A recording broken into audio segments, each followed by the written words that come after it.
je pense à tout ce que tu as dit. On va donner le micro pour les autres. Merci. J'ai écouté tout ce que tu as dit, qui est une vérité. C'est tout à fait vrai. Il faut qu'on soit conscient de ce qui nous entoure.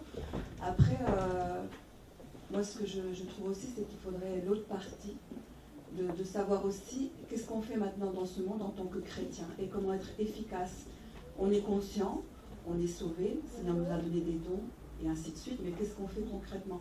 Est-ce qu'on va juste aller dans le monde et puis dire, bah voilà, le monde est méchant, il est foutu, tout ça et tout? Qu'est-ce qu'on fait concrètement? Ok.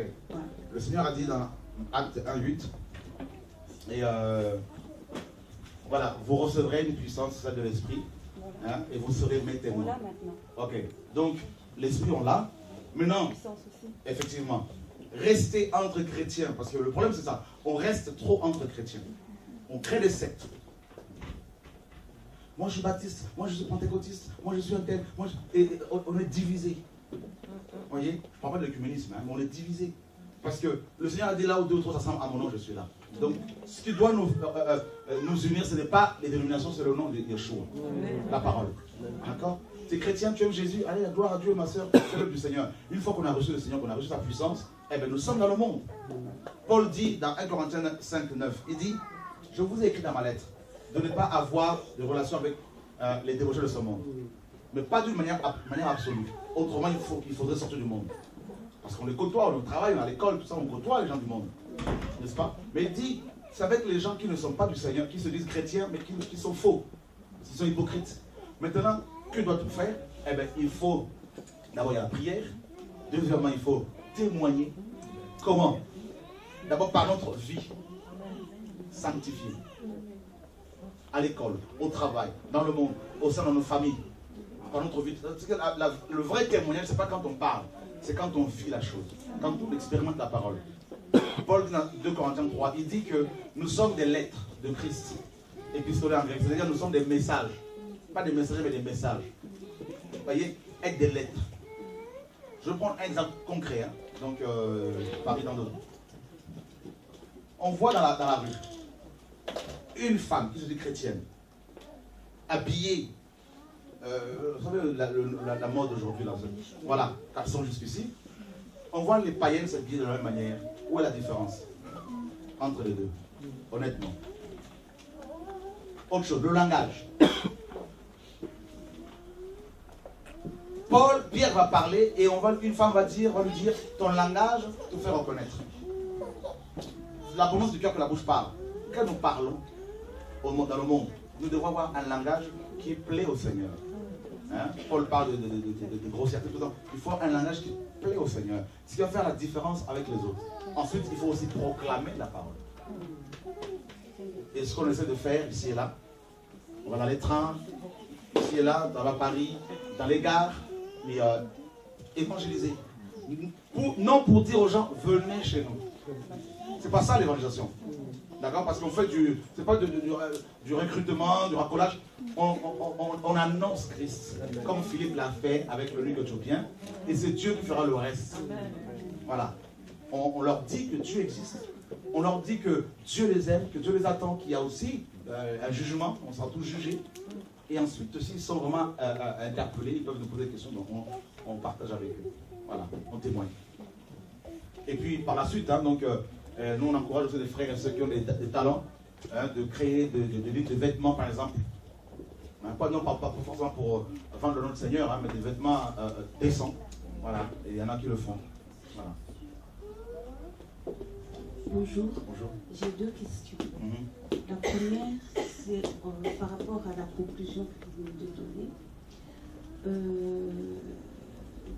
On est là pour évangéliser, pour amener les gens à Christ et non à une église. Bon, mais dans la parole de Dieu, il est bien dit de vivre la communion fraternelle. Ces gens qu'on peut évangéliser, il arrivera bien un moment où il doit y avoir un suivi. On ne peut pas les laisser dans la nature. C'est comme les enfants, ils doivent être instruits, ils vont dans une institution, une école pour apprendre. Okay. Donc, une question. Il faut quand même cadrer ces choses-là. Les gens qu'on évangélise, il faut quand même les cadrer quelque part. Ok, je vais te répondre. Et je prends l'exemple de l'eunuque éthiopien. Philippe l'évangélise. Philippe lui apporte un enseignement. Philippe le baptise. Et Dieu enlève cet homme. Il enlève Philippe. Qui a encadré ce monsieur? Qui a fait son suivi? Nous n'avons pas le texte qui dit ça. Donc c'est le Seigneur. Parce que si ce monsieur qui était éthiopien quittait son pays pour aller adorer à Jérusalem, c'est qu'il ne trouvait pas cette parole chez lui. On est d'accord? Surtout qu'à l'époque, c'était Jérusalem qui était la référence en matière de la religion. Et donc le vrai Dieu se trouvait là. Donc Dieu s'est occupé de lui. Le problème, ma soeur, c'est quoi? Le problème, c'est que dans nos systèmes religieux, on a tellement mal compris Dieu qu'on nous a fait croire, qu'on croit qu'il n'est pas capable de s'occuper lui-même des gens. Tu vois? Il y a actuellement un réveil en Kabylie, depuis quelques temps déjà, où des Kabyles, des frères et sœurs algériens, aussi, même dans plusieurs nations arabes, voient, le Seigneur se révèle directement à eux, sans passer par les prédicateurs. Et Paul, Jean nous dit dans 1 Jean 2, pour vous, l'onction que vous avez reçue, vous n'avez pas besoin qu'on vous enseigne. Tu vois? Parce que l'Esprit vous enseigne toutes choses. Son onction vous enseigne toutes choses. C'est terrible. Donc, une personne qui est véritablement touchée par le Seigneur n'a pas besoin qu'un pasteur lui dise « convoiter est un péché ». Donc, nous reconnaissons par là que nous sommes limités et que Dieu ne l'est pas. Ensuite, si Dieu maintenant veut que cette personne-là, ou ces personnes, soient, comment dire, aient un enseignement pendant quelques temps, alors, on peut se dire, t'inquiète pas, Dieu le fera. Ces gens aussi pourront manifester le désir de recevoir plus d'enseignements. Mais si on évangélise, comme c'est souvent le cas dans les églises, pour amener ces gens dans nos assemblées, ce n'est plus l'évangélisation. Ce n'est pas ce que Paul a fait. Ce n'est pas ce que Pierre a fait. Ils ont présenté le royaume aux gens. Voyez? Repentez-vous, disait-il, car le royaume des cieux est proche. Les gens rencontrent d'abord le royaume de Dieu. Vous amenez une personne, je prends l'exemple, ma soeur est païenne par exemple, je l'évangélise. Je lui donne un flyer, comme c'est le cas, sur lequel il y a le numéro du pasteur, de l'église, tout ça, les horaires de nos réunions. Elle va venir à l'assemblée, pas forcément à Christ, mais à l'assemblée. D'accord? Et elle va être adhérente de l'assemblée et non membre du royaume de Dieu. Alors qu'à la base, elle était peut-être sincère dans sa conversion. Et elle va venir chez les baptistes, je suis baptiste, elle vient chez moi, elle va être formatée. Et on va lui mettre des lunettes baptistes pour pouvoir méditer la parole de Dieu. Donc, elle est abîmée. Elle est formatée. Et c'est pour cela qu'il nous faut aujourd'hui une vraie réforme. Il est beaucoup plus difficile d'amener un religieux, un chrétien religieux à la vérité qu'un inconverti. Parce que le religieux, il faut commencer d'abord par le délivrer de fausses doctrines. Le problème est à ce niveau-là. Oui, bonjour, je m'appelle Samuel. Et en fait, alors dernièrement, je me suis converti, il y a 2 ans pratiquement. J'étais témoin de Jéhovah avant. Et je suis passé par plusieurs églises en fait. Dieu m'a donné le discernement à chaque fois. Et à chaque fois, il m'a sorti. Amen. Et, en fait, à un moment, j'en étais arrivé à un point où les chrétiens, j'en avais peur. Je les craignais même. Et je pensais beaucoup au verset, le blé livré. J'avais l'impression de voir tout le monde comme de livré. Mais bon, il y a un passage vraiment qui m'a marqué en fait. Et c'est ça que je veux apporter. C'est quand la personne parle avec Jésus. Et lui dit, voilà, j'ai fait ça, ça et ça pour toi. J'ai fait tout ça, quoi. Et Jésus lui dit, maintenant, avant tout, viens suis-moi. Donc en fait, Jésus voit vraiment l'orgueil de cette personne, il voit beaucoup de choses. Et cette personne s'en va en fait demi-tour. Et il écrit que Jésus l'aime. Et en fait, ça m'a vraiment parlé, quoi. Ça m'a vraiment parlé. Il n'y a que dans la communion avec le Saint-Esprit. C'est cette communion qui va faire qu'on ne va pas juger, qu'on ne va pas condamner, en fait. Comment ? Moi, j'ai eu ces jugements dans mon cœur, en fait. Et parfois, même quand je marche dans la rue, je vois, en fait, les tatouages. Des fois j'ai le discernement, je vois qu'il y a de la sorcellerie, qu'il y a ci, qu'il y a ça. Hier on était à la fête de la musique, mais en tant que sel de la terre. Et on a carrément vu une scène de sorcellerie publique en fait, une scène d'hypnose. Et c'était terrible, et on est arrivé et puis on a intercédé quoi. Et voilà, c'est comme tu dis, c'est vraiment terrible. Mais au-delà de ça, une fois qu'on sait que le monde fonctionne comme ça et que c'est terrible, il faut pouvoir aimer, pas juger, pas condamner, comme Jésus le disait à la femme qui avait commis un adultère. Il dit, moi je t'ai pas condamné, quoi. Va et pêche plus.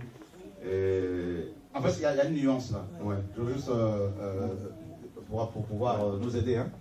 Et en tant que chrétien, nous sommes appelés à juger. Et, juger spirituellement. Oui, tout à fait. Paul dit que l'homme spirituel juge de tout. C'est-à-dire discerne, effectivement. Et voilà. Maintenant, on ne condamne pas les hommes, les pécheurs, mais on condamne les actes. Parce que Paul dit dans Ephésiens 5:11, ne prenez pas part à ses œuvres, mais plutôt condamnez-les. Oui. Donc, c'est-à-dire, il faut les condamner, il faut les réprouver, il faut les dénoncer, tout ça. Donc, si il n'y a pas des frères, enfin, s'il y a un des mots de nos églises aujourd'hui, c'est qu'il y a très peu de gens qui osent parler, qui osent prendre position, qui osent dénoncer des pratiques qui se font dans nos églises. Beaucoup se taisent, sous prétexte qu'il faut l'amour. Donc du coup, nous avons des cas, par exemple, à Paris, nous avons vécu il y a quelques années une situation très difficile où dans une assemblée de 200 personnes, le pasteur a été sorti avec plus de 30 femmes sur 10 ans. Donc violé, blessé, et personne ne parlait. Parce que c'est l'homme de Dieu, il ne fallait pas parler. En fait, moi je suis d'accord avec ça. Et depuis que je suis sorti de tout ça, je dénonce. Amen. D'ailleurs, je dénonce une église qui s'appelle la Cité des Aigles. Amen. Elle est à Tourcoing. Et je n'encourage personne à y aller. Amen. Il faut des frères comme toi pour la France. Très honnêtement, hein, je t'encourage, frère, à y aller. Je t'encourage. Moi, je vois comme toi avant. Toute ma famille était pratiquement dedans. Mon frère est né, a fait 30 ans là-dedans en tant que pasteur ancien. Et il faut des courageux. Il faut des gens qui aiment le Seigneur. Et quand on voit Yeshua, notre maître, prendre un fouet et chasser les marchands du temple, ce n'est pas parce qu'il était méchant, parce qu'il est méchant. C'est l'amour, le zèle de la maison de son père. Le mot zèle aussi, c'est la jalousie qu'il avait pour l'œuvre de son père, qui le poussait à agir ainsi. Et il faut. En fait, voilà, en fait, je suis d'accord avec toi. Ce que je voulais juste partager, c'est que oui, on juge, mais il ne faut pas condamner les hommes. Il ne faut pas condamner. Et c'est un combat aussi, et ça demande vraiment d'avoir une communion forte avec Dieu, avec le Saint-Esprit. Amen. Et voilà. Amen. Voilà. En tout cas, je suis venu, je pense que ma venue ici, c'était pour t'entendre aussi m'encourager.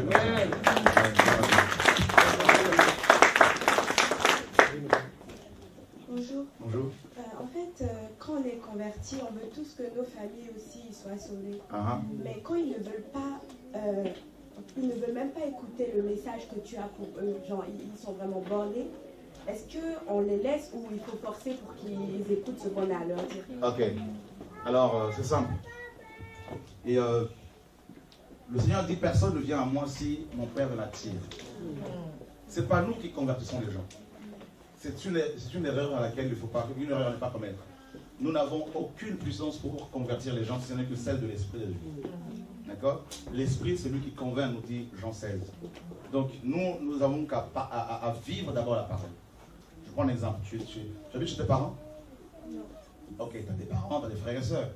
Donc, s'ils voient que ta vie a changé, certainement, ils vont être choqués dans le premier temps. Mais s'ils voient vraiment que tu changes en bien, donc, ils vont être interpellés.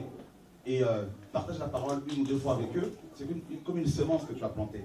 Et laisse Dieu maintenant faire arroser, la faire germer.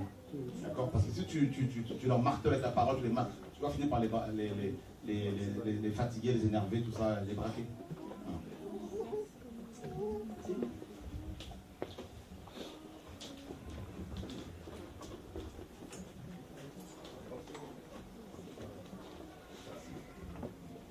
Bonjour, je m'appelle Hervé.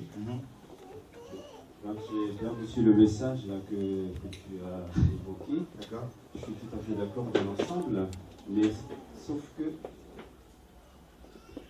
imaginons un petit peu la suite, je reviens un petit peu donc la question des deux sœurs, là, qu'est-ce qu'on doit faire par la suite?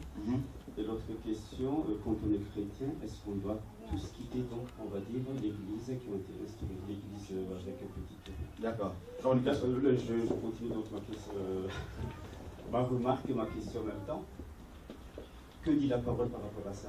Imaginez un petit peu que toutes les personnes appartenant, ou comme on dit, adhérents à une église, hein, mais pas obligatoirement adhérents, parce que le Seigneur nous a donné aussi cet esprit de discernement.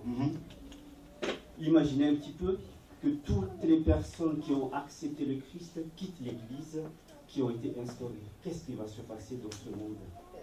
Qu'est-ce qui va se passer dans ce monde? Moi je dis ça parce que moi j'ai eu un petit peu l'expérience d'une église traditionnelle et en même temps d'une église de maison. D'accord. Et ce qui se passe, moi je le dis et je l'affirme, tout chrétien isolé est un chrétien en danger. Que dit la parole dans Actes? Quand ils ont reçu la parole, quand ils ont reçu le bon cœur, quand ils ont été convertis, les 3000 âmes, qu'est-ce qui s'est passé? Les quatre fondements, ils persévéraient dans l'enseignement des apôtres. Un chrétien qui a été touché, qu'on a évangélisé dans la rue, comment il va faire pour persévérer, premièrement, dans l'enseignement des apôtres, persévérer, deuxièmement, dans la communion fraternelle, persévérer, troisièmement, dans la prière, persévérer, quatrièmement, dans la fraction du pain. S'il n'a pas, moi je dis bien, je ne suis pas d'accord par rapport à l'organisation quand tout est institué, mais quand il n'a pas la communion fraternelle, quand il est isolé, moi je connais des personnes qui ont été touchées et il n'y a pas d'accompagnement par la suite. Nous, on évangélise, on est bien d'accord, dans la rue, partout, et la personne nous laisse. On laisse comme ça. Qu'est-ce qui se passe? Très bonne question. Alors, il faut savoir une chose. Et, dans Actes, là-bas, quand il est dit que les chrétiens persévèrent dans l'enseignement des apôtres, premièrement. En fait, on a mal compris ce passage aussi. Avant que les écrits de la Nouvelle Alliance ne soient mis sur papier, donc les révélations, les apôtres faisaient office de la Nouvelle Alliance. Nous sommes d'accord. C'est-à-dire quand on voyait Pierre, alors qu'il n'avait pas encore écrit un Pierre, deux Pierre, Pierre représentait à lui seul ces deux épîtres. Donc il faisait office de ce qu'on appelle le Nouveau Testament, même si ce n'est pas le Nouveau Testament. C'est plus la Nouvelle Alliance, ou le Testament de Jésus. Voilà. Maintenant, au jour d'aujourd'hui, dans Éphésiens chapitre 2, Paul dit, nous sommes édifiés sur les fondements des apôtres, Jésus-Christ lui-même étant la pierre angulaire. C'est écrit, n'est-ce pas frère? Que nous sommes édifiés sur le fondement des apôtres. Et où trouve-t-on ces fondements aujourd'hui?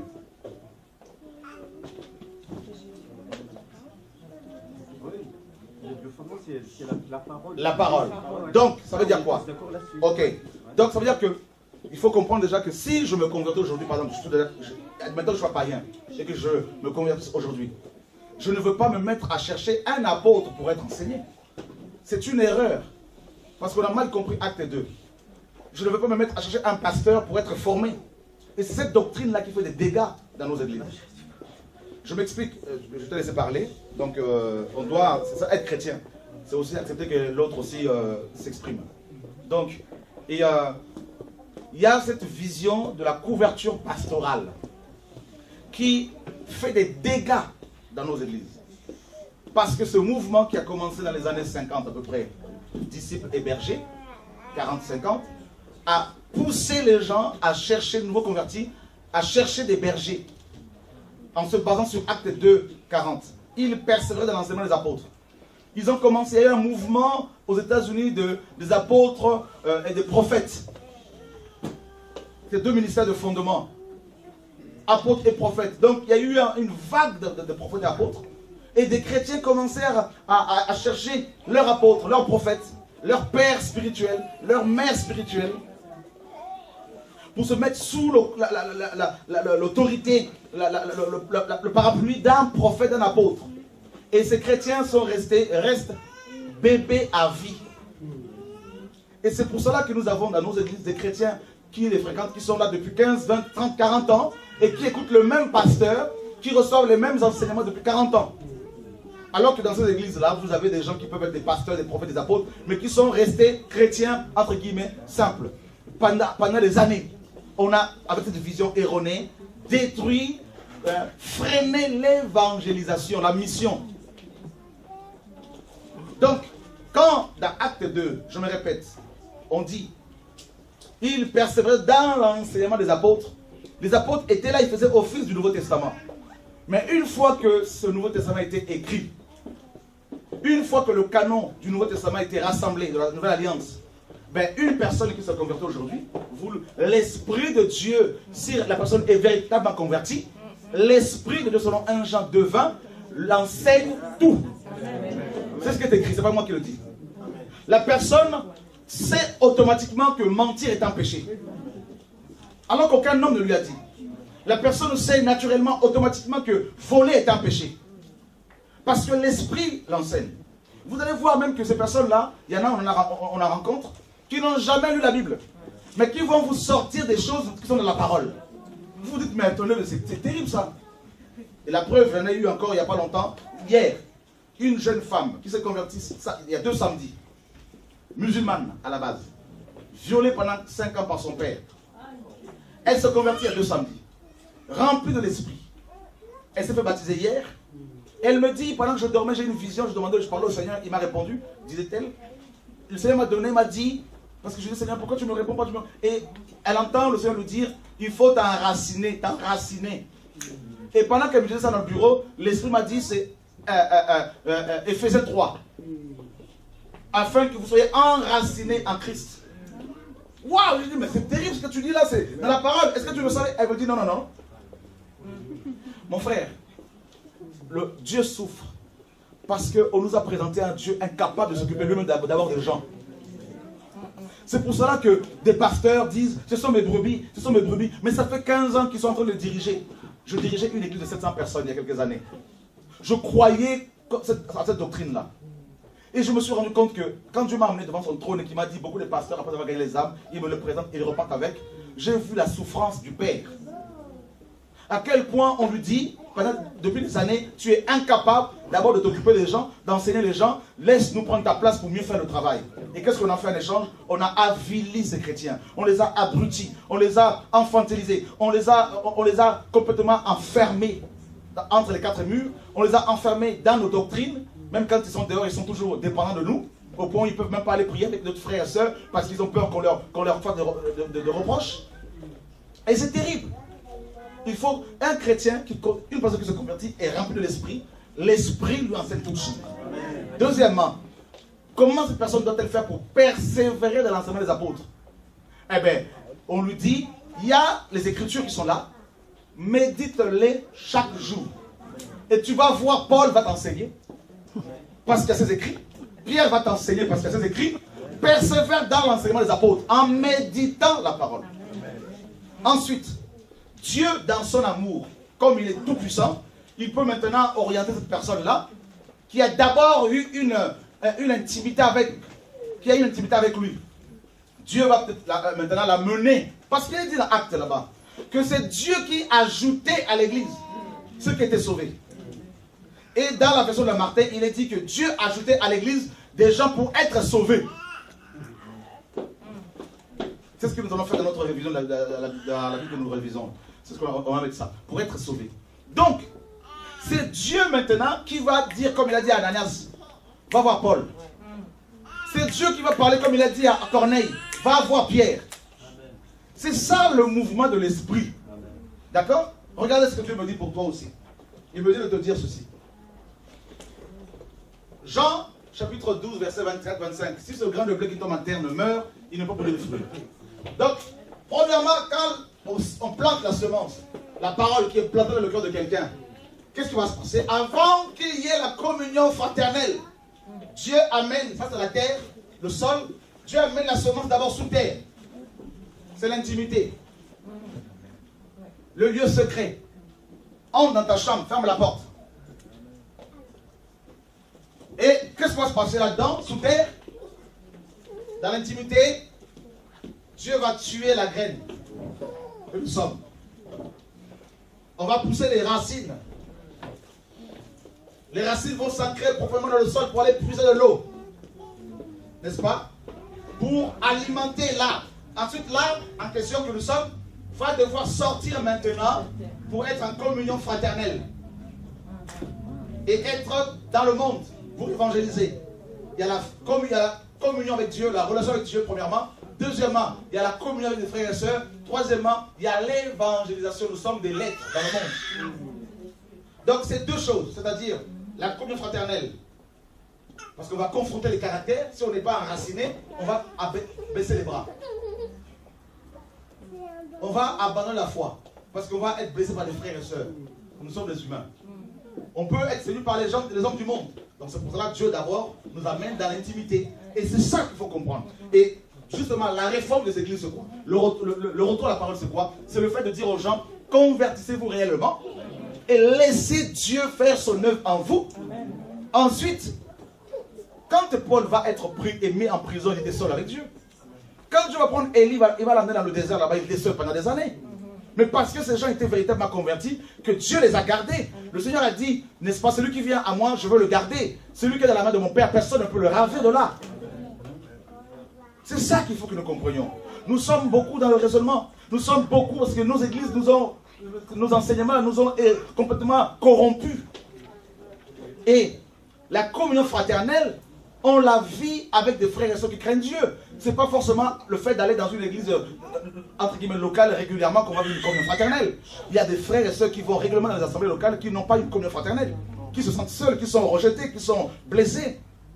Alors qu'il y en a parmi eux, ils vont être avec deux ou trois frères qui sont ici et là, ils se retrouvent de temps à autre pour partager, pour prier et ils vivent une vraie communion fraternelle. En fait, mon frère, Dieu veut une réforme. Il faut qu'on change d'attitude.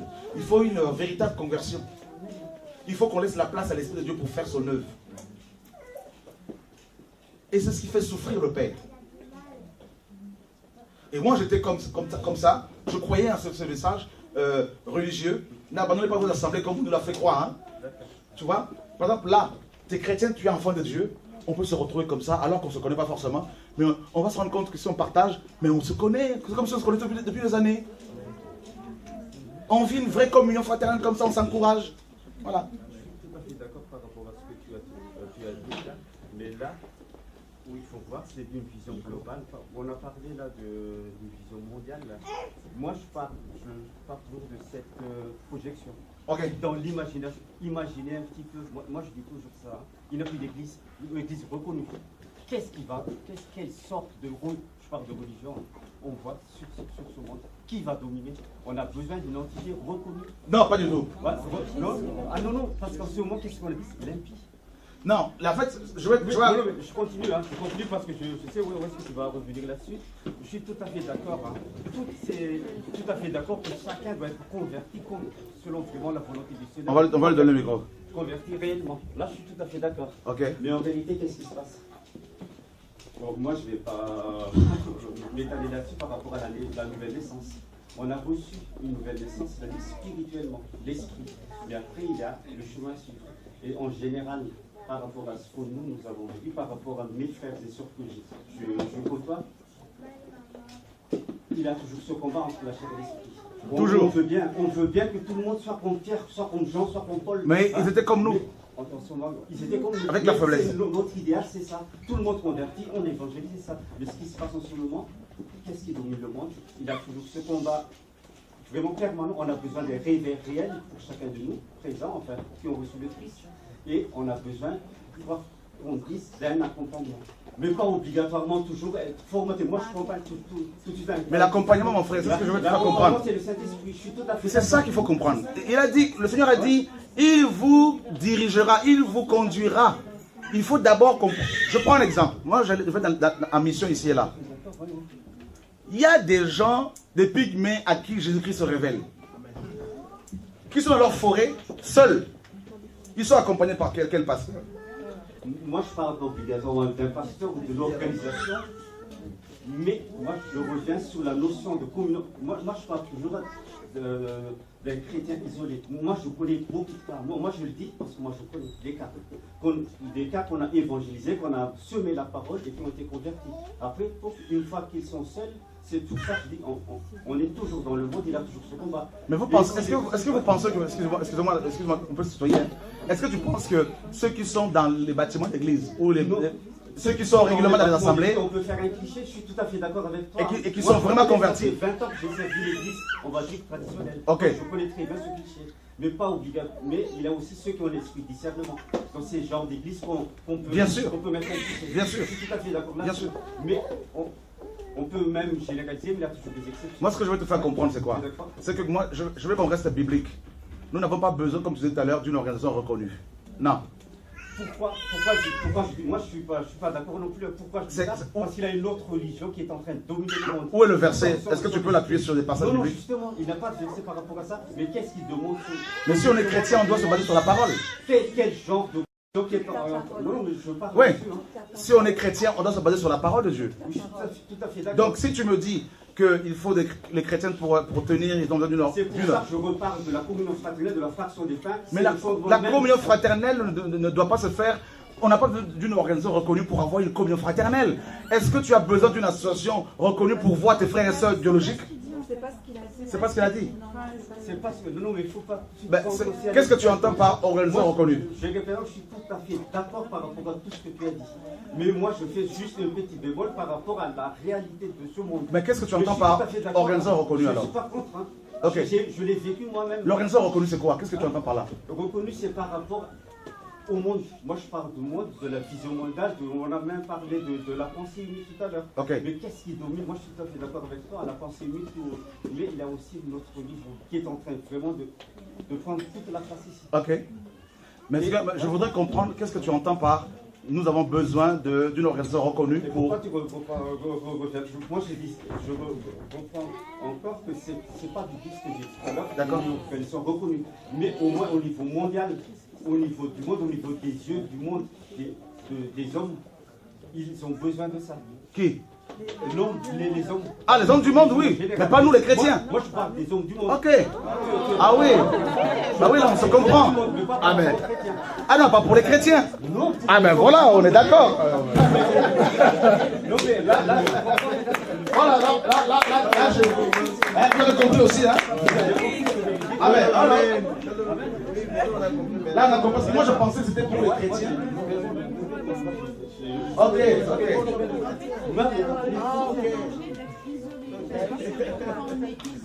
On va lui donner, lui. Pas d'abord. Après, on va. C'est magnifique, hein, on le partage là. Ah, c'est bien. Merci. Gloire à Dieu. Je voudrais répondre aux frères personnellement. Personnellement, je crois que ce serait vraiment une grâce qu'il n'y ait plus d'église reconnue même dans le monde. Parce qu'à chaque fois qu'on témoigne, qu'on dit qu'on est chrétien, tout de suite, t'es catholique, t'es protestant, t'es évangélique, on nous met dans une case. Et il y a des clichés qui se font, et c'est compliqué après pour sortir de là. Alors que s'il n'y avait pas d'église reconnue, on parlerait de Jésus, il n'y aurait pas de clichés, et ça serait neutre. Et là, on pourrait vraiment, il n'y aurait pas ces barrages de religion qui font que... ça serait une grâce en fait de ne pas avoir d'église reconnue. Comment? Oui, quand je parle de Jésus, tout de suite, t'es catholique, et après c'est compliqué. Non, je suis pas là. Mais t'es quoi alors? Alors que s'il n'y avait pas du tout d'église, on pourrait vraiment témoigner, et ça serait nouveau, et les gens seraient encore plus touchés, je crois. Ouais. Là, ouais.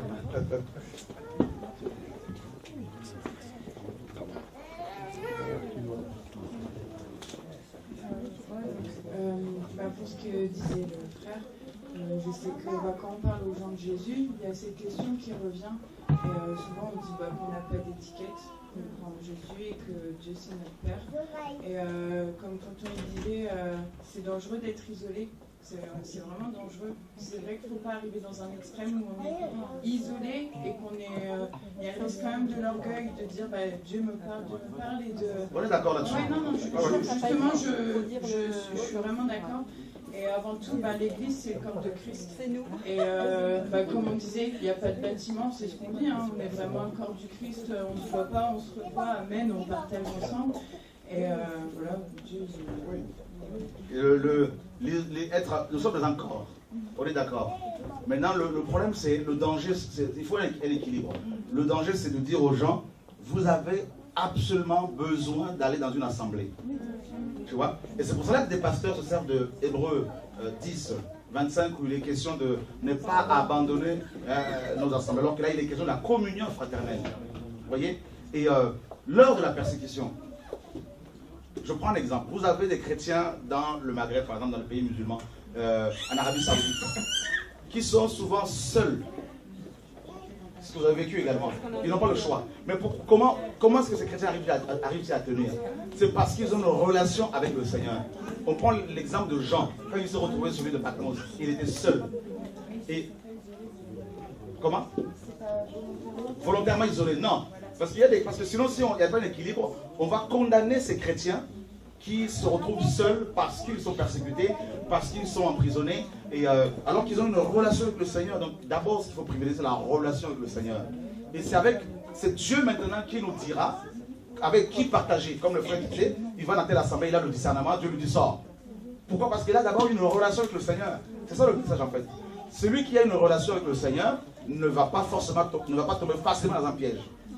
Il ne va pas prier avec des gens qui n'ont pas une bonne moralité parce que Dieu va lui montrer. Et la vraie communion, ce n'est pas avec une foule. Le Seigneur n'avait pas une communion avec la foule. Hein.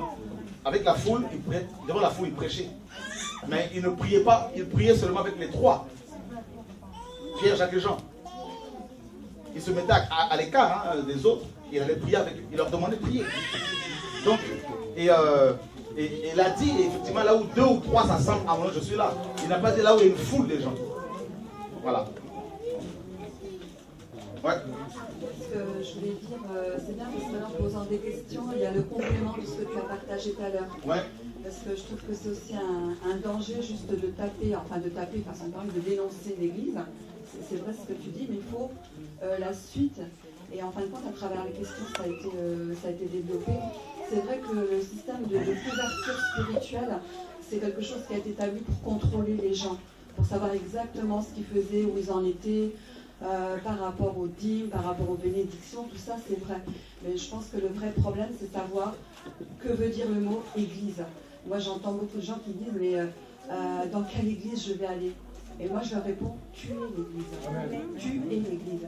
Et c'est ça qui est important, c'est que quand on fait partie du corps de Christ, je ne parle pas de l'église, quand on fait partie du corps de Christ, voilà, et on se retrouve avec des frères et sœurs effectivement qui viennent de différents horizons, et on n'a aucun problème à prier, à partager ensemble, parce qu'on fait partie du corps de Christ. Après, l'un n'empêche pas l'autre. Par rapport à Paul, tu as cité certains passages, mais il y a d'autres passages quand même, où Paul il dit quand même qu'on a besoin d'enseignement, qu'on a besoin d'édification. Paul lui-même, il est resté 3 ans à l'écart, et là il a consulté ni la chair ni le sang, comme il a dit. Il a eu des révélations, mais après 3 ans, il est monté à Jérusalem, il a été voir les apôtres pour voir s'ils prêchaient le même évangile et s'ils ne couraient pas en vain. Et Paul aussi dit à un moment donné, dans les épîtres, il dit qu'il y a différentes maturités dans la vie du chrétien. À un moment donné, il est héritier, mais il est enfant. Et il a besoin aussi que des gens l'enseignent. Mais pas pour contrôler, mais vraiment pour l'édifier, pour l'avancer. Il y a aussi dans la parole que Dieu a donné des dons, des ministères pour édifier le corps. Donc en fait, l'un n'empêche pas l'autre. En fait, le problème, le danger, c'est quoi? Le danger, c'est quand on nous a fait croire que seuls les 5 milliers d'Éphésiens qui sont appelés à édifier, à enseigner. Mais c'est faux. Bah oui, on sait que c'est faux. C'est faux. Voilà, c'est faux. Le problème, c'est d'abord l'enseignement que l'on reçoit véritable vient de l'Esprit de Dieu. C'est lui le meilleur enseignant. Parce que vous pouvez enseigner quelqu'un matin, midi, soir. S'il n'est pas enseigné par Dieu, il ne comprendra pas la parole. Déjà, on doit l'enseigner, c'est avoir une relation, comme tu disais tout à l'heure, le premier enseignement, on va toujours parler aux gens pour qu'ils aient une communion, qu'ils développent leur communion avec le Saint-Esprit. Voilà. C'est la première des choses qu'on doit faire. Et c'est ce que les apôtres ont fait. Voilà, donc l'un n'empêche pas l'autre. Maintenant, l'enseignement, c'est d'abord, deuxièmement, on s'enseigne les uns les autres. C'est la communion fraternelle. On s'enseigne les uns les autres. Allez enseigner un pasteur, tel que vous êtes là. Vous allez voir comment ils vont vous rembarrer. Moi, je suis pasteur. Hein? Moi, je suis pasteur. Moi, je suis pasteur. Bon, et tu vois ici des personnes qui sont avec moi et tu vois que ils ont vraiment, voilà, ils sont pas sous contrôle, ils sont dans la rue. Ok, ça c'est autre chose. Mais allez voir un pasteur, je veux dire, dans le système religieux, vous êtes entre guillemets, brebis, pour dire non mais j'ai reçu une parole pour vous, dans la parole, dans la Bible, tout ça, pour vous exhorter. Non. Moi j'ai fait la théologie, j'ai mon diplôme théologique, c'est à moi de vous enseigner. Donc du coup, on nous a fait croire que des pasteurs sont au-dessus des autres. Et c'est ça le danger. C'est ça le danger. Et tous les chrétiens sont des potentiels pasteurs. D'accord? Tous les chrétiens sont des potentiels apôtres, des potentiels prophètes. Voyez? Donc il faut que l'on comprenne cela. Donc on ne va pas dire aux gens, allez régulièrement dans telle assemblée locale pour être fortifié, alors que Dieu peut leur demander, par exemple, un dimanche, d'aller partager avec des frères et sœurs, 2 ou 3 frères qui sont ailleurs. Ou dans la rue. C'est ça qu'il faut que l'on comprenne. Et beaucoup vont dire c'est du désordre. Ce n'est pas du désordre. C'est l'esprit qui va conduire son peuple, ses enfants. En fait, mon message c'est quoi? N'allez pas dire aux gens que vous devez absolument venir chez nous régulièrement pour être enseigné, fortifié, édifié. Et c'est à cause de cela qu'on a détruit les chrétiens. Parce que pendant 10 ans, 15 ans, ils ont été suivis par un pasteur et ça n'a produit rien de bon parce qu'ils sont toujours dépendants d'un pasteur. On prend le cas d'une famille. Un couple va donner naissance à un enfant. Et cet enfant, à l'âge de 20 ans, on lui dit encore reste chez papa et maman. À 25 ans, on lui dit reste encore ici. À 40 ans, on lui dit reste encore ici parce qu'on doit te nourrir. Et c'est ça l'erreur, c'est ça le danger. Vous voyez? Et ce qu'on enseigne, c'est ce qu'on applique, ce qu'on vit. J'ai implanté, par la grâce de Dieu, plusieurs assemblées dans le monde entier, dans beaucoup de pays. Des assemblées ici et là. Le Seigneur m'a dit, laisse tout. C'était dur au départ, parce que le système dans lequel on fonctionnait ne me permettait pas de partir comme ça. Je me disais, mais comment ces chrétiens vont-ils faire? Dieu me dit, mais tu n'es pas leur Dieu. C'est moi qui suis Dieu. Qu'on le veuille ou pas, on nous prend pour des dieux. Et je suis sorti de là. Et par la suite, je me suis rendu compte que Dieu s'occupe encore mieux que moi de son peuple. Waouh! Des gens qui viennent et qui disent, eh ben, voilà ce que Dieu m'a enseigné chez moi à la maison, avec 2 ou 3 frères, on partageait. Waouh! Voilà ce que Dieu m'a enseigné avec ma femme à la maison. Waouh! On voit des chrétiens, soi-disant, des gens qui sont des chrétiens qui sont en communion fraternelle dans les assemblées, être spirituels, être parlant en langue, priant, prophétisant, mais à la maison, ils ne prient pas leurs femmes, avec leurs enfants. Ils ne prennent pas soin de leurs frères et sœurs, d'abord biologiques. Ils veulent être pasteurs, prophètes, apôtres, docteurs avec des frères et sœurs. Il y a un problème. Pourquoi? Parce qu'on est trop église, et moins royaume de Dieu, Le problème, c'est à ce niveau-là. Voyez? Pour aller encore plus loin, je crois qu'une femme peut avoir ça c'est encore un autre débat, on n'est pas là pour se lapider bien sûr mon partage. Hein. Moi je suis très biblique, j'aime être biblique. Dans ma Bible, j'ai pas vu, ça c'est ce que j'ai vu, hein, une femme pasteur. Tu vois? Ça c'est encore, voilà, mais maintenant, il faut, personnellement, je ne veux plus, quand Dieu m'a amené devant son trône et qu'il m'a dit qu'un des problèmes des églises, ce sont les pasteurs. Un des problèmes majeurs de nos églises sont les dirigeants. Mais c'est un choc. On prend les brebis, on les contrôle, on ne veut pas les lâcher. On dit ce sont mes enfants, c'est moi qui les forme, c'est moi qui les encadre, c'est moi qui Et c'est ça le danger. C'est ça, c'est un danger, c'est un piège qui guette tous ceux qui se disent entre guillemets conducteurs. Et c'est un piège terrible. Et c'est pour ça que nous aurons des comptes à rendre au Seigneur, des comptes terribles. Ouais.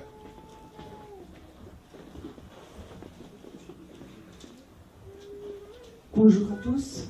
Je veux vous témoigner par rapport à l'encadrement des personnes qui rencontrent Jésus et qu'il n'y a personne pour les entourer, les encadrer, les enseigner. Je suis une ancienne musulmane. Et le jour où je voulais mettre fin à ma vie, ce jour-là, j'ai programmé de me tuer. Dieu a mis une femme sur ma route. Et cette femme, elle était chrétienne. Je ne savais rien du tout de Jésus. Elle m'a parlé de Jésus, de l'amour de Jésus.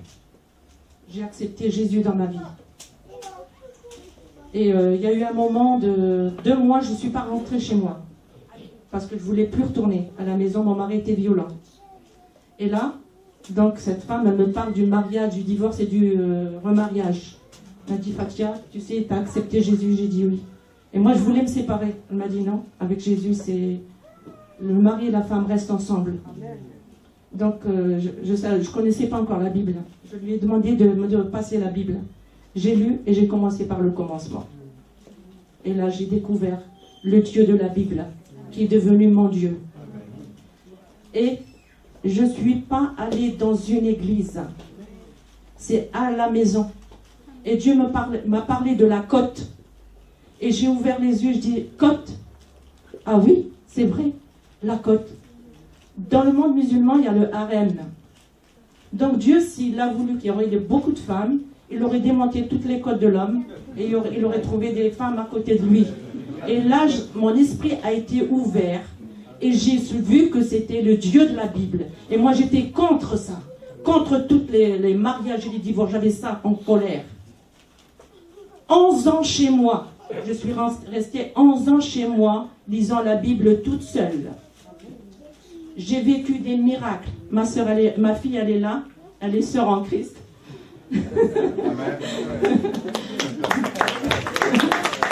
Elle est témoin. Elle a vécu la même chose avec moi, les violences et tout ce qui se passait. Mais on a découvert le Dieu de la Bible à la maison. Il nous a enseigné. On a vu des miracles se passer chez nous. Mais le jour où Dieu a permis et que j'ai eu la liberté d'aller dans une église, bâtiment, j'ai vu l'horreur et j'ai dit c'est ça l'église. J'ai vu des femmes habillées court, décolletées profonds, des bisous, des caresses dans l'église. Ouais. Et j'ai dit c'est pas ça. Pour moi, c'est saint une maison d'église, je la prenais pour la maison de Dieu. Et j'ai dit, c'est saint, on ne doit pas faire ces choses là-dedans. Le racisme, je l'ai vécu. Les bougnoles sont arrivés. Je peux vous le dire, mon fils. Et jusqu'à présent, lui, il est dans les bâtiments. On dit, le bougnoul, il va commencer à chanter. Il y a quelques personnes qui se lèvent, ils sortent. Ouais. Vous savez, est-ce que Dieu n'est pas assez puissant pour s'occuper des personnes qui ont reçu Jésus dans leur vie? Je vous pose la question. Est-ce que Dieu est tout puissant quand on a l'amour de la vérité? Eh bien, on s'attache à Dieu, on ne s'attache pas aux hommes. Et il nous enseigne bien comme il faut. Parce que moi, après, si j'avais écouté, parce que mon mari, il a divorcé, hein, à cause de ma foi, c'est la galère. Hein. Comme il l'a dit le frère, quand on rencontre Jésus, c'est la mort, c'est la guerre. C'est la guerre, ça commence dès le début. Eh bien, j'étais divorcée à cause de ma foi. Et heureusement que j'ai entendu et j'ai vu la côte. Autour de moi. Eh ben, il disait, c'est à cause de... Sauf pour adultère. Fatia, tu as le droit, tu es adultère, ton mari il te trompe. Tu peux y aller, hein. Et moi, non. Tu as été divorcée par la loi des hommes, mais pas par moi. Amen. J'ai entendu ça. Hein. Tiens bon. 14 ans après, mon mari donne son cœur à Jésus.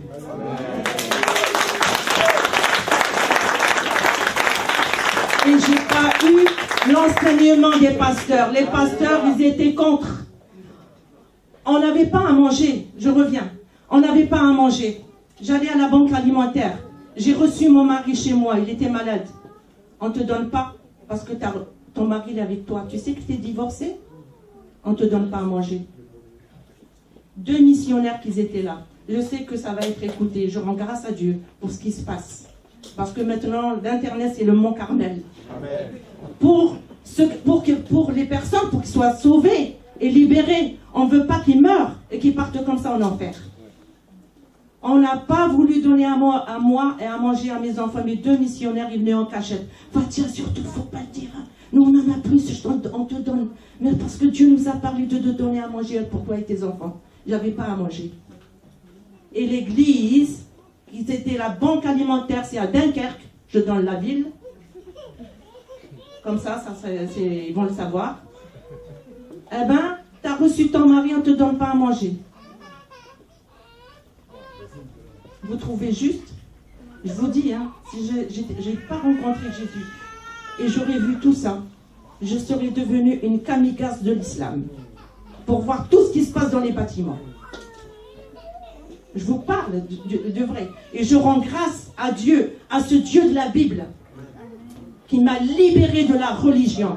Il m'a libéré des systèmes, des cerveaux. C'est des cerveaux. On n'est pas puissant, on n'est rien du tout. C'est Dieu qui met la graine, il la rose, et c'est lui qui fait croître et c'est lui qui fait lever. C'est Dieu, et c'est par l'Esprit de Dieu. Je suis un témoin vivant. Et croyez-moi, ne restez pas prisonniers dans les cellules. C'est des cellules de prison, ça. On achève, les personnes, elles arrivent bien, mariées. Elles sont divorcées après. Voilà. Soyez bénis. Pendant qu'elle parlait, il y a un passage, j'arrive, c'est le frère. Il y a un passage que ça me donnait dans Hébreux chapitre 8. On le connaît, hein. On va finir après, là, on va vous laisser. Et en fait, nous ne disons pas, pour la bonne compréhension des uns des autres, nous ne disons pas qu'il y a des frères et sœurs. En fait, la communion fraternelle, c'est quoi? On s'enseigne, on s'exhorte, on s'encourage. Ça, on est d'accord, il n'y a pas de problème, hein, à cela. Et, mais la nouvelle alliance, malheureusement, n'a pas été bien comprise par beaucoup, hein, donc par beaucoup de chrétiens. Et malheureusement, elle ne l'est pas encore.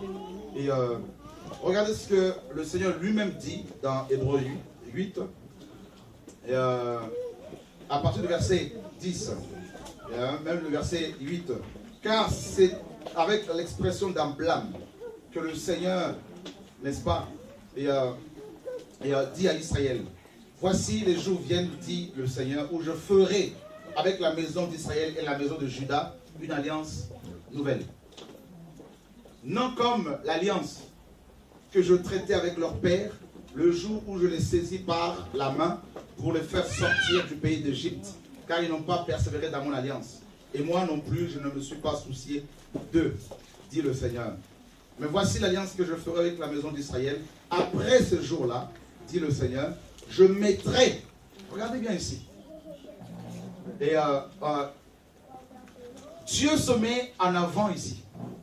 Je mettrai mes lois dans leur esprit. D'accord? Regardez à chaque fois le pronom personnel qui revient. On va le retrouver dans Ézéchiel 36. Je, à chaque fois, je mettrai mes lois dans leur esprit. Je les écrirai dans leur cœur. Et je serai leur Dieu. Et ils seront mon peuple. Il dit au verset 11, personne n'enseignera plus son concitoyen. D'accord? En fait, personne n'enseignera plus son concitoyen. C'est-à-dire, ici, le concitoyen, c'est le chrétien. C'est celui qui a l'esprit qui enseigne. D'accord? Personne n'enseignera son concitoyen. Quand Jésus dit aux apôtres, allez et enseignez-leur, hein, ma parole, enseignez-leur. Il disait, allez jusqu'aux extrémités de la terre. C'est-à-dire les nations qui n'étaient pas encore devenues concitoyens du royaume des cieux, gens de la maison de Dieu. Allez et enseignez-leur. Mais ici, une fois que ces gens sont devenus concitoyens de Dieu, Dieu dit, c'est moi. Il dit, personne ne va leur enseigner. Connais-tu le Seigneur? Il dit quoi? Car tous me connaîtront. C'est ça la nouvelle alliance. C'est la parole qui devient vie. Mes paroles sont esprit et vie. C'est pas moi qui le dis. Hein. C'est le Seigneur. Et si vous lisez dans Ézéchiel 36, Dieu dit, je leur donnerai un cœur nouveau. Je mettrai mes lois dans leur cœur. voyez, à chaque fois, il y a le pronom personnel pour nous montrer que la nouvelle naissance est une œuvre entièrement de l'esprit. Et l'enseignement que nous sommes censés recevoir est d'abord l'enseignement de l'esprit. Celui qui n'a pas reçu l'enseignement de l'esprit, si vous voulez l'enseigner, il va être déformé, il ne va rien comprendre. C'est pour cela, pendant des années, dans nos églises, moi, je l'ai vu dans le passé, pendant des années, on a enseigné des gens, on a enseigné les mêmes personnes. Pendant 10 ans, j'ai enseigné les gens, et tu te retrouves avec eux 10 ans après, tu découvres qu'ils sont dans l'adultère, ils vivaient dans le mensonge. Mais je te dis, toutes ces années d'enseignement, j'ai eu des gens que j'ai formés hier, dans le passé, parfois je donnais des enseignements de 20h au lendemain de 9h du matin sans m'arrêter. Il y avait la présence de Dieu, donc on n'avait pas envie de s'arrêter. 10 heures parfois d'enseignement d'affilée. Et pendant 10 ans, 12 ans pour certains. Et je me suis rendu compte que, depuis le départ, depuis le commencement, la plupart de ces gens pratiquaient l'adultère, pratiquaient le péché, la masturbation. Je me suis dit, mais Seigneur, mais c'est quoi? Où est le problème? Dieu m'a dit, tu les as enseignés, mais ils n'ont pas reçu mon enseignement. C'est ça la différence. C'est pour cela Paul, quand il a reçu l'enseignement du Seigneur, Paul n'était pas un être exceptionnel. Il le dit lui-même que même Élie était un homme de la même nature que nous. Il n'avait rien d'exceptionnel, si ce n'est que l'esprit qui les habitait. C'est ça le problème. Pourquoi ces gens, Paul, Pierre, Jacques et Jean, n'ont pas terminé dans l'adultère? Parce qu'ils ont été enseignés de Dieu. C'est ça la différence. Le problème, c'est que beaucoup de pasteurs, beaucoup de dirigeants, il faut le dire, je l'étais aussi, ont pris en otage les chrétiens. C'est ça le fonctionnement pastoral pyramidal. Et on a pris en otage, on a enseigné, on enseigne matin, midi, soir, on met des centres de formation, c'est bien. Mais on se rend compte que les gens ont la connaissance. C'est vrai. Ils peuvent facilement trouver 1 Corinthiens 1, 2, ils peuvent facilement trouver Abdias. Oui, il n'y a pas de problème, ils ont cette connaissance-là. Mais la vie, la connaissance qui représente la vie spirituelle, elle est très peu longue. Vous savez pourquoi? Parce que ils n'ont pas reçu l'enseignement de Dieu. Pourquoi? Parce que Dieu nous enseigne tous les jours. Dieu nous enseigne au travers des difficultés, au travers de la persécution, de rejet, dans la souffrance, dans les déserts. Voyez? Et celui qui a reçu l'enseignement de Dieu, s'il écoute un autre enseignement, il va automatiquement refuser. L'esprit en lui dira, cet enseignement n'est pas de Dieu. C'est ça qu'il faut que nous comprenions. Et pareil, celui qui reçoit l'enseignement de Dieu, sera dirigé par le Seigneur. Dieu lui montrera des frères et sœurs qui l'aiment. Et il va partager, il va vivre une communion avec eux selon Dieu. Et Dieu peut lui dire, aujourd'hui, ce temps de communion avec eux c'est fini, va voir ailleurs. Parce que c'est Dieu qui nous conduit. C'est Dieu qui est censé nous diriger. Et c'est ça la vie de l'esprit. Le Seigneur n'a-t-il pas dit que celui qui est né d'en haut est comme du vent? Tu ne sais ni d'où il vient, ni où il va. Nous, chrétiens, église de Yeshua, nous ne devons pas être statiques, sclérosés. Nous sommes appelés à bouger. Vous voyez, aujourd'hui, je peux prier avec pendant un an avec mes soeurs. Comme là, par exemple, le Seigneur m'a fait commencer un travail, donc les réunions de réveil à Paris. Là, ça fait déjà plus de 2 ans.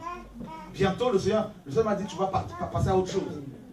Et des frères et sœurs me disent comme d'habitude, mais on va faire comment? Je leur ai dit, mais vous n'avez pas compris encore. Mais vous allez suivre le Seigneur. Voilà. J'ai dirigé une église. Alléluia. J'ai dirigé pour finir. J'ai implanté une église il y a quelques années. Il y avait 700 personnes. Les gens venaient de partout. Dieu m'a dit, c'est fini. Passe à autre chose. Il nous a mis dehors en plein hiver.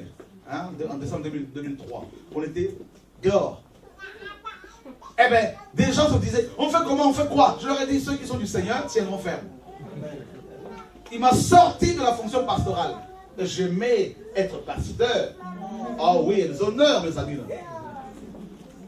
Il m'a bougé de là. Et ensuite, hop, il me met dans la fonction apostolique. Tu implantes des églises partout. Tu les diriges comme apôtre. Tu voyages là, tu voyages ici, tu fais ça. Tu prends goût. Il me dit, sors tout ça. J'ai réuni les pasteurs, je leur ai dit, je m'en vais. Beaucoup m'ont dit, mais tu t'en vas où? Je leur ai dit, je m'en vais avec Dieu. Je m'enferme avec Dieu. Et nous, je leur ai dit, mais le problème c'est que vous avez 30 ans, vous avez 40 ans, vous avez encore besoin des biberons, des couches. Il faut sortir, et je suis sorti. Et je vous assure que là, ça marche avec ceux qui sont de Dieu, ça fonctionne, ils avancent avec le Seigneur. Il me fait commencer le réveil. Ça a commencé, il y a eu un vent de réveil qui a commencé à secouer les gens, à toucher les gens. Il y a des gens même dehors, dans la salle, ils sont dehors, dans la rue, pour suivre l'enseignement. Et Dieu me dit, d'ici la fin de l'année, tu vas arrêter ce réunion. Le Dieu, frères et sœurs, on va sortir de là pour faire autre chose. En fait, celui qui ne bouge pas avec Dieu, il va rester sans Dieu. Dieu est parti et nous restons là sur place parce qu'on ne veut pas. Vous savez, on aime les béquilles, hein, ça nous rassure. Mes amis, je ne refuse pas qu'il y ait des frères et sœurs qui ont aussi de dons par rapport à l'enseignement. C'est biblique, il n'y a pas de problème pour cela. Mais ce ne sont pas des enseignants qui vont remplacer l'Esprit de Dieu. C'est des enseignants qui viennent confirmer ce que l'Esprit nous dit. C'est ça qu'il faut comprendre. Frère, ce que tu enseignes, c'est que Dieu m'avait enseigné. Donc c'est des confirmations tout simplement. Dieu le fait exprès pour nous montrer que nous ne sommes pas nous sommes avec lui. Quand Ludovic enseignait, j'ai reçu des choses. Je disais, ah, c'est ce que Dieu m'enseigne. Quand j'enseigne, il va dire, ah, c'est ce que Dieu m'enseigne. Il y a une conviction, Dieu atteste. Paul prend l'enseignement de Dieu. Il va voir Pierre, 17 ans après, pour lui exposer son enseignement. Pierre a dit, ah ben, ça coule là-dedans. Là. T'as une grande sagesse, ça coule. Donc, il y a eu la confirmation. Pourquoi? Si Paul était à côté, Pierre allait dire, tu es à côté. Donc, c'est pour confirmer ce qu'on a déjà reçu. C'est tout simplement ça. Donc, le vrai enseignant, c'est Dieu lui-même, frères et sœurs. Que Dieu soit béni. Donc, nous ne sommes pas vos dieux. Nous sommes vos frères et sœurs. Nous sommes zéro de la poussière. À Dieu seul la gloire. Amen. Et on finit avec... Ah ouais. Bon. Alors, non, c'était juste pour partager, en fait. À chaque fois que Dieu m'a sorti d'une église où il y avait une séduction, quelque chose de caché que je ne voyais pas, c'est à chaque fois que j'ai mis toutes mes certitudes de côté, en fait. Amen. C'est pareil quand les gens construisent la tour de Babel. Dieu il vient, il voit, il est triste et il dit ils ont entrepris de faire ça. Donc il n'y a plus rien à faire vu qu'ils le font, quoi. Ça dit, ils ont décidé en eux-mêmes. À chaque fois, c'est quand j'ai bien voulu mettre mon orgueil de côté, mes certitudes, que j'ai dit ok, je sais rien, je suis sûr de rien. C'est là qu'il m'a dit. Et donc voilà, ça c'est pour partager. Et aussi un jour j'avais fait un songe. Et moi j'étais dans une église, une ville en fait, dans un système pyramidal. D'ailleurs je suis né dedans, j'ai les témoins de Jéhovah. Après j'étais dans une ADD. Et là dernièrement, c'est là qui m'a encore fait sortir. J'avais fait un songe et c'était une ville en fait, mais comme une île. Et autour il y a la mer et elle est très agitée. Et dans cette ville, au milieu, il y a un volcan qui va exploser. Et les gens, en fait, ils marchent et ils savent que ça va péter, mais ils restent là, ils ne cherchent pas à sortir. Ils restent dedans et ils font leur petite vie.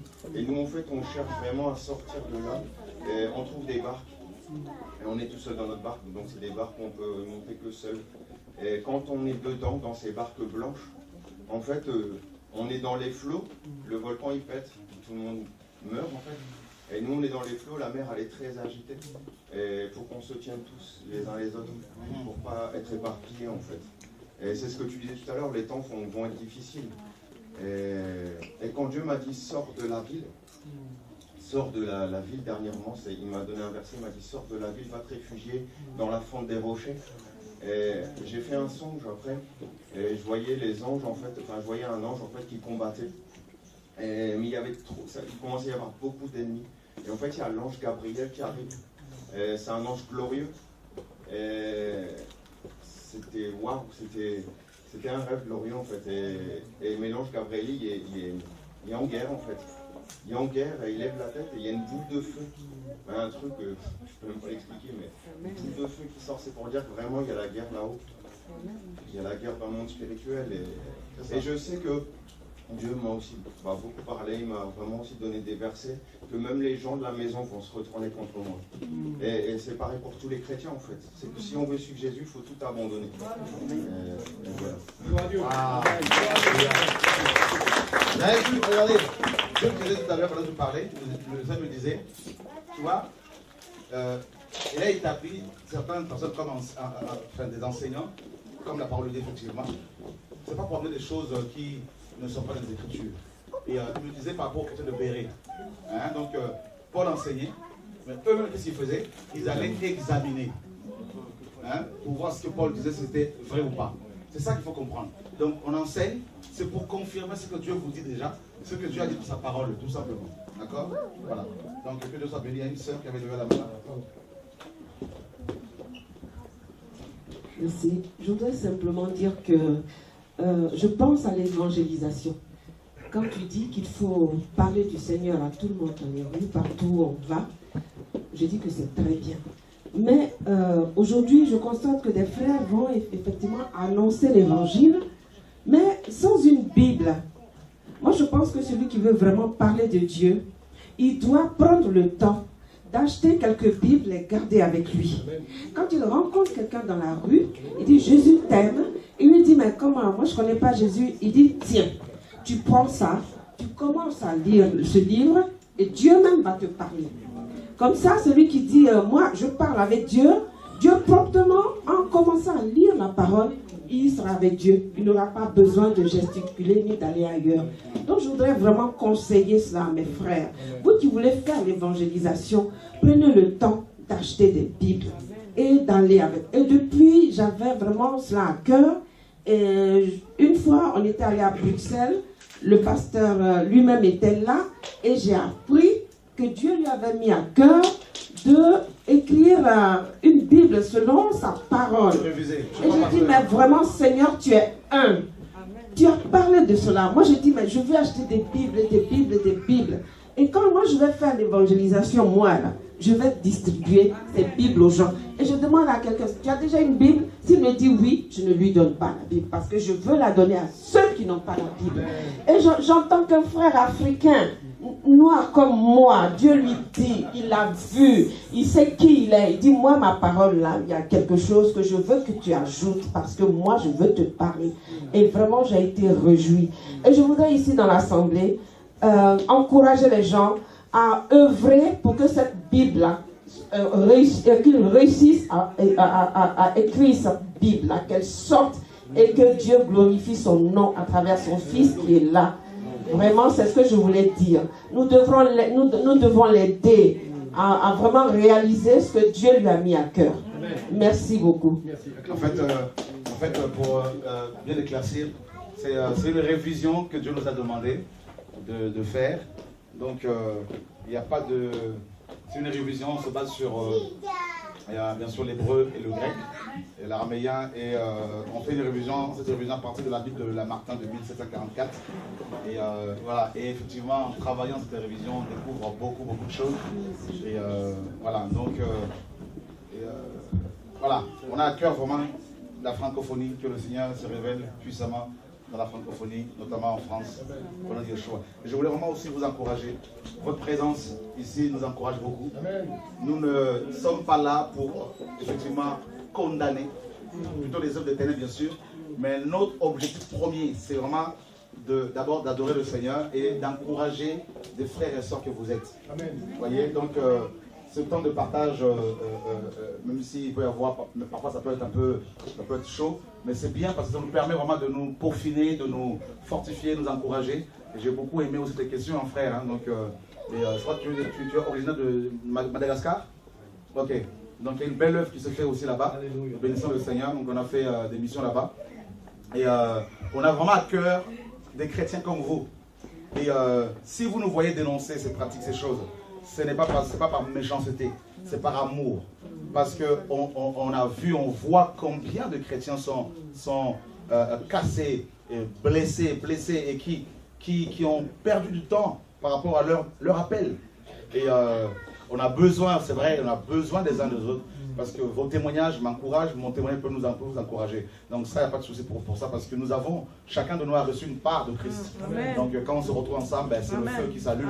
Ça, il n'y a pas de problème pour ça. Oui. Voyez. Donc rappelez-vous bien que notre combat, c'est contre le diable aussi. Voilà. Donc, alléluia, gloire à Dieu. Gloire à Dieu. Donc, oui. Alléluia. Oui.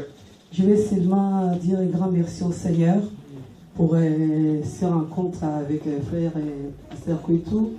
Il y a des années passées, j'étais convertie à 18 ans. Et puis quand je suis arrivée ici en France, je suis rétrogradée. Et puis je suis encore revenue au Seigneur. Puis, je suis intégrée dans une église pendant 13 ans. Il n'y a qu'à 2010, j'étais à Londres chez ma fille. J'étais dans la cuisine, j'ai prié et j'entends une voix qui me dit « Sors de là, c'est babylonais ». Et je me répète encore, c'est à toi que je parle, sors là, c'est babylonais. J'étais troublée, j'aimais mon église, j'aimais mon pasteur, j'aimais mes frères et mes sœurs. Et je me suis fondue comme une glace. Alors, j'étais obligée, j'aime le Seigneur, j'ai prié selon Romains 12. Je m'abandonne à toi pour tout ce que tu as fait dans ma vie. Ma mère était folle pendant des années. Tu l'as guérie, tu as donné des enfants encore après sa maladie. Seigneur, j'ai été malheureux. Et aujourd'hui, tu m'as rempli de joie.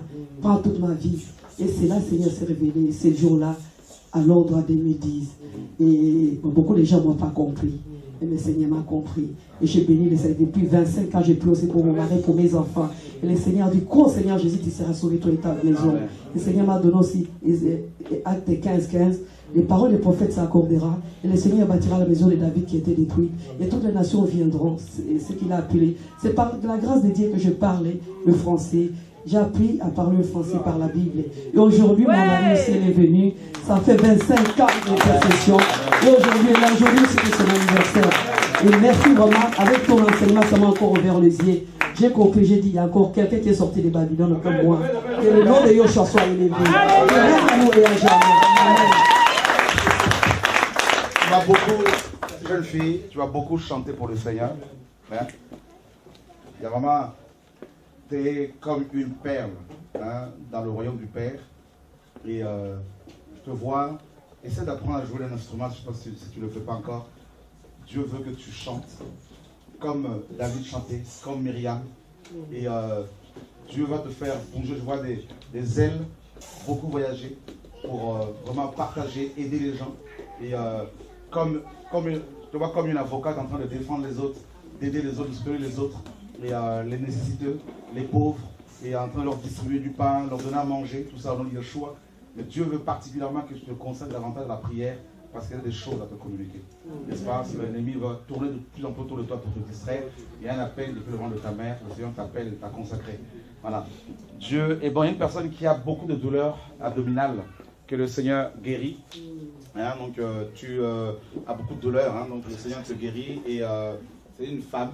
Hein, tu as aussi des règles très très douloureuses que le Seigneur guérit. Une personne qui a un problème au niveau du dos, hein, du bas, hein, au niveau du bas du dos, que le Seigneur également guérit au nom de Yeshua. Voilà. Donc on a voulu aujourd'hui plus échanger, hein, partager comme ça. Dieu permettra ce qu'on revienne en tout cas. Merci Paul. Nous allons filer pour aller, pour aussi ton accueil, hein. On va filer pour travailler la révision de la Bible. Pensez à nous dans vos prières. Sachez que nous sommes vos frères. Hein. Donc, même si parfois on crie un peu, et on n'est pas méchants. C'est par amour pour les âmes. Que Dieu vous garde et qu'il vous bénisse.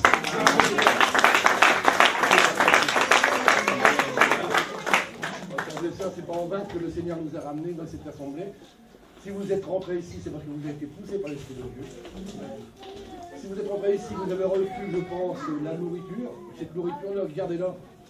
Et dispersez-la, propagez-la, cette nourriture. Parce que c'est une nourriture, moi j'ai 61 ans. Le Seigneur m'a fait plier les deux genoux il y a 5 ans. Je suis un ancien franc-maçon, donc j'étais à Lucifer. Maintenant j'appartiens au Seigneur Jésus-Christ. Et depuis ce temps-là, mes frères et sœurs, je suis le plus heureux des hommes. Nonobstant le fait qu'effectivement j'ai des tribulations comme tout le monde. Peut-être que c'est vrai que j'ai des tribulations comme tout le monde. Hein. J'ai des tribulations de ma famille, de chez mes amis. Mais la seule chose qui me donne de l'amour, c'est Jésus. Jésus me donne de l'amour pour vous aimer. On ne se connaît pas, mais je vous aime à travers Jésus. Comme j'aime d'autres personnes que je n'ai jamais vues à travers Jésus. C'est ça le royaume, c'est ça l'amour, c'est ça Jésus-Christ. Jésus-Christ n'est pas vu uniquement pour les blancs, pour une certaine catégorie blanche, une certaine catégorie noire, des personnes qui ont bac plus 18, une personne qui ramasse les poubelles. Non, pas du tout. Il est venu pour toi, pour tout le monde, pour tout le monde, tout le monde. À la croix, tout est accompli. Alors mes frères et sœurs, arrêtons de quémander. On quémande plus. On a reçu le Seigneur dans son cœur. Tout est accompli, donc on a tout reçu. On ne doit plus quémander, mais non. Par contre, ce qu'on a reçu, on doit le donner aux autres. Allez dans toutes les nations, faites des disciples. Allez, EZ, c'est un ordre. C'est un ordre, mes frères et sœurs. Et croyez-moi, mon expérience, plus je donne, plus je reçois. Pas financièrement, mais plus je reçois de bonheur. Je suis le plus heureux des hommes. Alors je vous engage à vous lever au nom de Jésus. Aussi bien, Jésus est en nous, il n'y a plus personne qui va nous tracasser. Qui va nous tracasser? Des politiques. Et, bien, ils sont tous corrompus, que ce soit les politiques, les musiciens, enfin, la moitié du peuple est corrompu. Ben justement, nous, on a Jésus-Christ dans notre cœur, on a le roi des rois. Qu'est-ce qu'on va les quémander? On a le chirurgien des chirurgiens, on a le patron des patrons, le constructeur des constructeurs. Qu'est-ce qu'on va les quémander? Encore autre chose. Et ben, on met en place ce que le Seigneur nous a donné. Et puis, on va affronter les œuvres du malin. Et les traits enflammés du malin, on va les casser au nom de Jésus, et on va réunir le peuple. C'est ce que le Seigneur veut qu'on réveille son peuple. Son peuple, où on a fait tous partie du peuple. Je vous encourage vraiment. Dieu va nous conduire peut-être dans une prochaine réunion. On n'a pas de dénomination, on n'a rien du tout. Hein. C'est grâce à Dieu qu'on est venu ici. Grâce à Dieu. Dieu a tout dirigé par sa grâce. A donné la vision à un frère. On a parlé, on a prié. Et le Seigneur a dit ça. Bon, en 10 minutes de temps, j'ai signé le contrat ici. Je ne vais pas tergiverser, je ne vais pas essayer à savoir si j'avais des sous ou pas de sous. Je vais dire, hop, c'est ici. Donc, reçois des frères et sœurs, reçois. La communion fraternelle, c'est là. C'est ça la communion. Que Dieu vous garde, je vous encourage vraiment à rester dans la foi. Amen. Bonjour à tous. Donc, je prends la parole. C'est pour vraiment vous encourager. Je vois qu'il y a quand même quelques jeunes parmi nous. Je tiens vraiment à vous encourager de tout mon cœur. Amen. Je veux vous encourager parce que le Seigneur m'a appelé une première fois. Je n'ai pas compris. J'ai écouté ma famille, j'ai écouté les hommes. Ils me disaient non, tu vas être complètement fou. Le Seigneur m'a dit, retire-toi, reste seul. Mais moi, je n'avais pas compris. Je me disais, mais comment je deviens fou? Mais le Seigneur m'a dit vraiment, éloigne-toi de toute ta vie. Parce que j'étais tellement dans le péché, tellement dans le monde, que le Seigneur m'a dit que tout ce que tu fais, c'est pas bon. Donc moi, je n'ai pas compris. Et donc, je suis retourné dans le péché. Et là, le Seigneur il a lutté avec moi. Et je lui demande, papa, pardonne-moi, s'il te plaît. Amen. Parce que vraiment, il a lutté. Il m'a dit, non, s'il te plaît, ne fais pas ça, ne fais pas. Et j'ai enduit aussi mon cœur. Il a permis, comme le frère disait, Dieu ne force pas. Dieu ne force personne. Donc, si des hommes veulent vous forcer, ce n'est pas du Seigneur. C'est une parenthèse. Amen. Et donc, il m'a laissé et je suis tombé dans des péchés incroyables. Je suis tombé dans des péchés incroyables. J'étais en enfer. Le Seigneur m'a donné des songes. Il y avait des flammes sous mes pieds. Et ça, c'était à cause d'une fille. Donc, mes frères et sœurs, par rapport au c'est très difficile dans nos temps parce qu'on aime vite, il y a une belle fille, il y a un beau gars là, il faut que je lui... Non. Parce qu'une fois qu'on est consacré au Seigneur, c'est à lui seul. Moi, sincèrement, depuis que j'ai découvert le Seigneur, je n'ai plus besoin de femmes, je n'ai plus besoin de copines. Je me retrouve dans la prière avec le Seigneur. Amen. Mais je ne veux plus sortir. Et même parfois, on est tellement charnel, on a envie de se lever, je dis non, à terre, encore. Voilà. Donc, je veux vraiment vous encourager de tout mon cœur à persévérer parce qu'on est jeunes. Et le Seigneur aussi, hein, il nous considère comme la rosée. Le Seigneur veut des jeunes aussi debout, des jeunes qui tiennent ferme en la parole, des jeunes qui sont debout pour lui et qui ne fléchissent pas les genoux devant les Baals. Et Dieu aime ça. Moi, je sais qu'il veut la sanctification, il veut la consécration avant toute chose. Donc, vous tous qui êtes présents, jeunes, moins jeunes, âgés, frère Choura, frère Paul, vous tous, je veux vraiment que le Seigneur vraiment vous garde entre ses mains, Amen. Nous garde. Et vraiment nous conduise toujours vers lui. Soyons centrés sur Jésus, soyons concentrés sur Jésus, qui soit notre seule route, notre seule destinée. Ce ne sont pas des fables dans la Bible, ce sont des choses vécues. Et poussées par l'Esprit Saint, il y a eu des Écritures. Donc ne foulons pas la grâce du Seigneur aux pieds, parce qu'il demandera des comptes à chacun. À tout le monde, il demandera des comptes. Ne nous laissons pas distraire, mes amis. Le combat est réel. Donc je remercie le Seigneur, Père de gloire, merci pour tout, pour cette grâce. Merci pour ces gens que tu as rassemblés, Papa. Je te remercie de tout cœur, mon Père. Nous sommes tous indignes, Seigneur. de tout ce que tu nous donnes, de tout ce que tu fais pour nous, papa. Nous sommes indignes, Père. Oh papa, que tu nous gardes, que tu nous conduises par ton Esprit Saint, que tu nous fortifies pour faire ton œuvre, Seigneur, pour être debout devant toi, pour nous retrouver, Seigneur, dans notre intimité avec toi, Seigneur, pour être profondément enracinés en toi, Seigneur Jésus-Christ de Nazareth. Toi qui nous as appelés, Seigneur, et toi qui appelles encore, toi qui guéris encore, Seigneur. Oh papa, que tu suscites encore, Seigneur, des jeunes, Seigneur, des moins jeunes, Seigneur, des vieux, Seigneur, des tout petits, Seigneur, pour être consacrés à toi, Seigneur, pour être dans la sainteté, dans la sanctification, Seigneur, pour être saint car tu es très saint, mon Dieu. Tu es très saint, papa. Papa, tu es très saint. Et tu veux des gens qui sont saints car tu es saint, Seigneur. Quand tu es saint, papa, vraiment, Seigneur, fortifie-les, que nous prenions courage, Seigneur. Prenez courage, mes frères et sœurs. Prenons courage, s'il vous plaît, de tout cœur. Prenons courage, car le Seigneur revient très vite.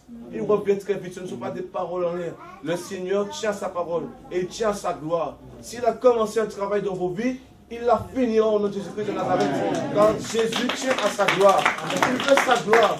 Et n'agissons pas comme des voleurs qui prenons sa gloire, qui prenons ces choses. Donc je vous dis, mes amis, rendez grâce en toutes choses. Rendez la gloire au Seigneur en toutes choses. Un morceau de pain, une parole, la famille, rendez gloire. Merci Seigneur. Nous n'oublions pas de rendre gloire au Seigneur. Que vous soyez fortifiés, que nous restions connectés par la prière en esprit et que le Seigneur nous dirige au nom de Jésus-Christ de Nazareth. Amen. Par grâce, il y avait encore des choses à enlever dans ma vie. Le Seigneur commence à faire ce travail. Et en même temps, en 2010, mon papa est ancien dans une assemblée.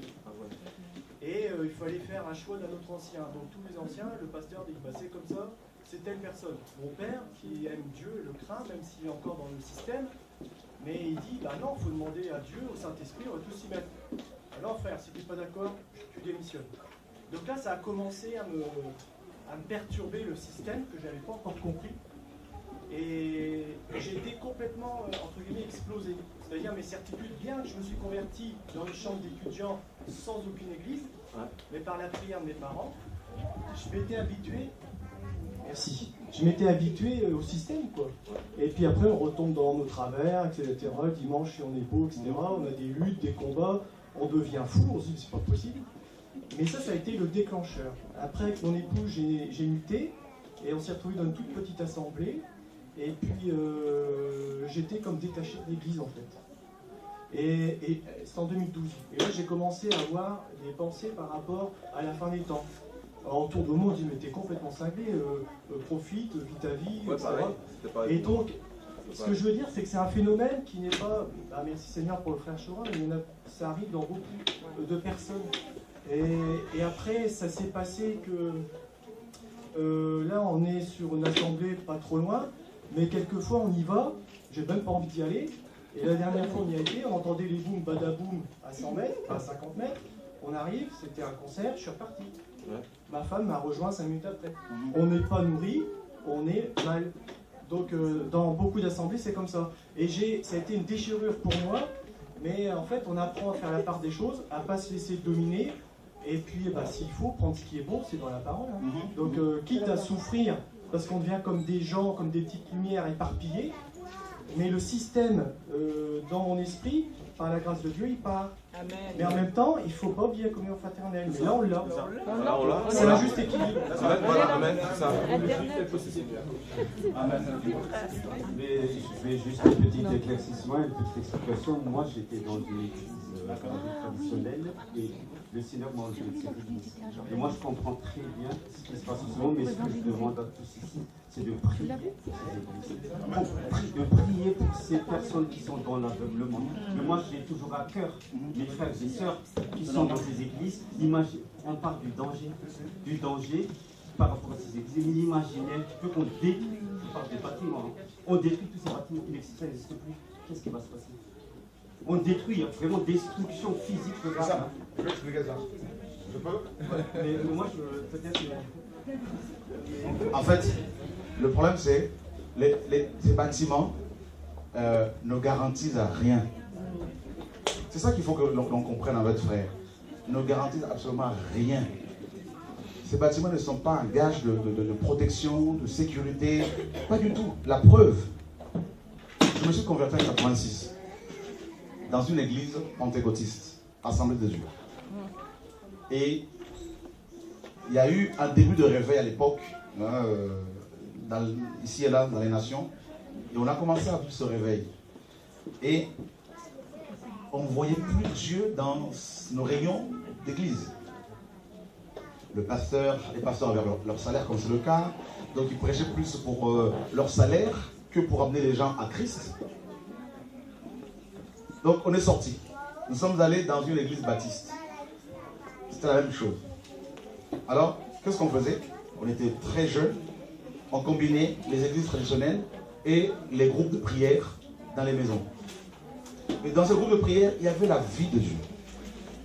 Il y avait des baptêmes, des conversions. Dieu travaillait. Il y avait des anges qui apparaissaient aux frères et sœurs. Ils apparaissaient. C'était vraiment les actes des apôtres. C'était magnifique. On avait des gens qui venaient à peine de se convertir, qui n'avaient jamais lu la Bible, qui nous disaient, voilà ce que Dieu m'a dit. Et quand les gens, quand ces frères se parlaient, on se disait, mais c'est écrit. Mais là, vous êtes en train de décrire ce que Paul a dit dans 1 Corinthiens. Mais là, c'est Éphésiens. On se disait, mais c'est terrible. Mais le Seigneur a raison quand il disait dans Jean 6, mes paroles sont esprit et vie. Et par la suite, ces églises, ces groupes de maisons sont devenus par la suite des églises traditionnelles, malheureusement. Et ce groupe ont commencé à bâtir aussi des temples comme les églises traditionnelles. Et elles ont commencé à se regrouper en association avec d'autres pasteurs, d'autres assemblées, et à créer des dénominations, des fédérations. Et elles sont tombées dans la religion. Et frère, s'il te plaît, je sais que tu aimes le Seigneur. Et sinon tu ne viendrais pas de ce genre de réunion. Et quand Dieu a créé Adam et Ève, il n'y avait aucun bâtiment. Que faisait ce couple? Ils avaient une relation avec le Père. Quand ils avaient faim, ils allaient se ressourcer à l'arbre de vie. Ils disaient tout le temps. C'est-à-dire, quand il n'y avait pas ce bâtiment, les premiers chrétiens, comment faisaient-ils? Parce que les bâtiments ont commencé réellement au 3e siècle, au 4e siècle, avec l'avènement de Constantin. Un tout petit peu avant, mais ça a été officialisé avec l'avènement de Constantin. Comment ont-ils fait nos aînés dans la foi? Qui allaient on voit dans Acte 16, il y avait un groupe de prière au bord d'une rivière. C'est là, dans la nature, les frères se retrouvaient pour partager. Quand, en fait, Constantin est devenu empereur et qu'il a adopté, qu'il s'est converti, ou je dirais plus tard, Théodose Ier, son successeur, quand il est devenu empereur et qu'il a adopté officiellement en 380 l'église romaine comme étant l'église de l'État, c'est alors qu'il va récupérer, n'est-ce pas, à cause de la persécution, récupérer les autres bâtiments, les bâtiments des dieux gréco-romains, et il va les transformer en église. Et il va en construire plein d'autres sur les ossements des saints. Et c'est à partir de ce moment-là que les églises sont devenues des lieux où elles sont devenues localisables. Vous voyez? Ah chérie, t'as vu cette église? Ah, t'as vu ce bâtiment? Donc du coup, ça nous sécurise. Et on remplace sans se rendre compte Dieu par ces bâtiments. C'est comme si on disait au Seigneur, eh bien, ces bâtiments quand même nous protègent. Ils nous protègent de quoi? De qui? Ok. Juste doucement, c'est pas ce que je voulais dire, c'est pas les bâtiments ou quoi que ce soit. Mais comme j'ai dit tout à l'heure, c'est vis-à-vis du regard des hommes. Moi, je connais très bien les citoyens. Nous, on est une église de maison. Il y a beaucoup de conversions, des batailles et tout. Et là, on est vraiment, je sais pas si le peuple céleste, hein, toute origine. Mais ce que c'est par rapport au symbolique, c'est la vision de l'homme, de la chair. Je vais même le dire. Par rapport à l'homme, c'est vrai qu'on s'en fout, c'est l'esprit. Mais sauf que dans ce monde, la chair n'héritera pas le royaume. Oui, mais par rapport à ce qui se passe en ce moment, est-ce que vous êtes conscient qu'il y a même des églises qui sont devenues des musées? Et qu'est-ce qui se met en sa place? Des mosquées. Et c'est ça, c'est une inquiétude, tout simplement. Justement, pour faire barrage à l'islam, eh ben, ce ne sont pas les bâtiments qu'il faut mettre en place. C'est ça l'erreur. Et le problème, c'est quoi? Je vais encore aller plus loin.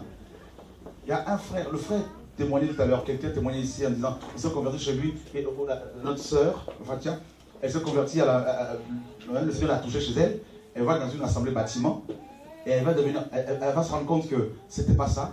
Souvent les gens se convertissent réellement, on les amène là-dedans, ils deviennent pires qu'avant. Ils commencent à se faire la guerre pour les postes. Parce que tout est fait de sorte que les gens se fassent la guerre pour arriver à s'asseoir devant. Pour arriver à s'asseoir sur l'estrade. Tu sais, on nous oriente comme ça. Je ne dis pas dans tous les bâtiments, mais dans la plupart. C'est pour cela qu'il faut un réveil. Alléluia. Donc, persévérer comment? Eh bien, on peut se retrouver. Je peux t'appeler par exemple. Comment c'est ton prénom? Hervé. Je peux t'appeler Hervé, mon frère. Est-ce qu'on peut se voir aujourd'hui pour prier? Eh bien, on peut se voir dans un parc et prier. On peut se voir dans un parc, étudier la parole tous les deux, prier, persévérer. Sortons de tout ce qui est bâtiment. Sortons même de tout ce qui est maison. Parce que tout ça là, sortons de tout ça. Notre maître, Jésus, il va dans le temple, on le chasse de là. Il va dans les synagogues, on le chasse de là. Et tu sais où il allait? Dans les montagnes. Dans la nature. Et il fait beau. On peut de temps à autre sortir aussi un peu. En fait, ce qui va faire, de toute façon, qu'on le veuille ou pas, l'islam prendra de l'ampleur. Voilà. Qu'on le veuille ou pas, le péché va augmenter. Voilà. Les Écritures nous le disent. Mais ce n'est pas pour autant qu'on va rester les bras croisés. Attention, on doit continuer à faire le travail du Seigneur pour gagner les personnes qui, n'est-ce pas, sont à gagner. Là, on est d'accord. Ce qui va mettre fin, je dirais plutôt, à toutes ces choses, c'est le retour du Mashiach. C'est quand le maître reviendra qu'il mettra fin à la confusion. C'est ça que nous devons comprendre. Voilà, c'est aussi simple que ça.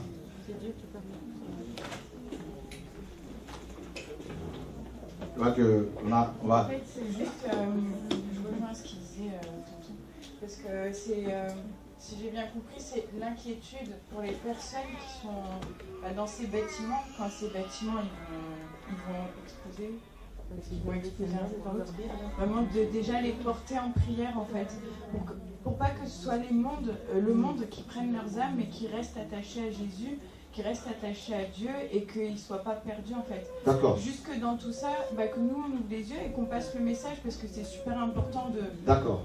Quand le Seigneur nous dit de faire ouvrir les yeux. Ok. Et voilà, de faire confiance au Seigneur en fait et de continuer à prier pour eux parce qu'on les aime. Prier pour eux, ça il faut le faire. Ouais. Prions les uns pour les autres, ça il faut le faire. Prier pour les autorités, pour les inconvertis, ça on doit le faire parce qu'on est sacrificateur. Maintenant, si on se dit, mais si ces bâtiments explosent, si ces bâtiments explosent, si les bâtiments sont fermés, alors ces chrétiens, qu'est-ce qu'ils vont devenir? Non. Écoutez, quand les chrétiens de dans Acte 2, quand ils se sont dispersés tous, qu'est-ce qui leur est arrivé? Dieu les a gardés. Alléluia. Donc, en fait, le message c'est quoi? Ne vous inquiétez pas du lendemain, nous dit le Seigneur. Amen. Nous avons un Dieu tout-puissant. N'est-il pas capable de prendre soin de ses âmes? Amen. Il a pris soin de nous quand on était dans le monde, alors qu'on était dans le péché. Il a veillé quand même sur nous. Notre papa. Maintenant, c'est comme si on dit aux chrétiens, à un chrétien, attention, Satan va te détruire. Alors on va commencer à trembler devant Satan, comme il y a des doctrines. Je leur dis à chaque fois, quand on était dans le péché, dans le monde, Satan n'a pas pu nous tuer. Pourquoi? Parce que Dieu protège toute la création. Satan ne peut pas tuer, ne serait-ce que... Même, il ne peut pas tuer même l'homme le plus méchant de la terre sans demander la permission au Créateur. Parce que Job 10 nous dit que Dieu tient l'âme de tout ce qui vient dans sa main. Voyez? Donc, à combien plus forte raison que nous sommes ses enfants, Dieu prendra soin. Et d'ailleurs, il nous faut une persécution. Voilà. Amen. Alléluia. C'est nécessaire pour nous. C'est comme ça qu'on verra également qui sont ceux qui sont du Seigneur et qui sont ceux qui ne sont pas du Seigneur. Voilà, amen. C'est ça en fait, il faut. Est-ce que vous croyez que Dieu est surpris par la montée de l'islam? Non. Avant qu'il ne crée le monde, il savait que l'islam allait exister. Bien sûr. Avant qu'il ne crée la terre, il savait que les démons allaient exister. Ben oui. Il le savait. Mais pourquoi a-t-il permis cela? Mais parce qu'il est Dieu. Écoutez, l'agneau de Dieu a été immolé dès la fondation du monde. Ça veut dire, avant que nous soyons créés, Satan avait déjà, avant même que la mort n'intervienne, la solution contre la mort avait existé déjà. Donc c'est pour nous montrer que Dieu est tout puissant, il est souverain. Inquiétons-nous pour, mes amis, oui, on prie pour les âmes qui se perdent, il n'y a pas de problème, mais Dieu, il le dit, je suis le Tout-Puissant. Voilà. Voilà. D'accord? Gloire à Dieu. Je crois qu'on a... Une dernière exhortation. Je veux nous exhorter sur la toute-puissance de Dieu, de sa souveraineté, comme vient de dire mon frère. Je reviens à ce qu'elle avait dit par rapport à l'origine de l'Église après ce qui s'est passé à la Pentecôte et comment l'empereur Constantin a établi l'Église sous le fondement du paganisme. Mais Dieu, il est souverain. Il a permis que tout cela puisse arriver. Mais au fil des siècles, des années, il s'est toujours révélé aux hommes pour qu'il y ait la lumière, qui est la vérité. Parce que avec notre raisonnement, on peut se dire, mais tout était fondé sur le mensonge. Non, c'est les hommes qui ont usurpé justement cette vérité. Mais Dieu se révèle au fil des temps à des hommes. Souvenons-nous de Luther au Moyen-Âge, qui a eu la révélation sur le salut en Christ qui est gratuit. Or, l'Église catholique disait que pour être sauvé, il faut payer les indulgences. Encore un gros mensonge. Luther est arrivé. Et on peut encore continuer. Même plus proche de nous, il s'est révélé par tout ce qui est le mouvement pentecôtiste sous la puissance du Saint-Esprit. Mais Satan est encore venu usurper à sa façon. Et c'est toujours comme ça. Dieu est souverain. Il y a du mensonge. Il nous amène à la lumière. Aujourd'hui, il nous amène aussi par le biais de son serviteur qui nous a apporté la parole aujourd'hui, que nous devons plutôt nous donner à Christ, à Dieu, et non aux hommes, non à une dénomination. Et ça, c'est merveilleux.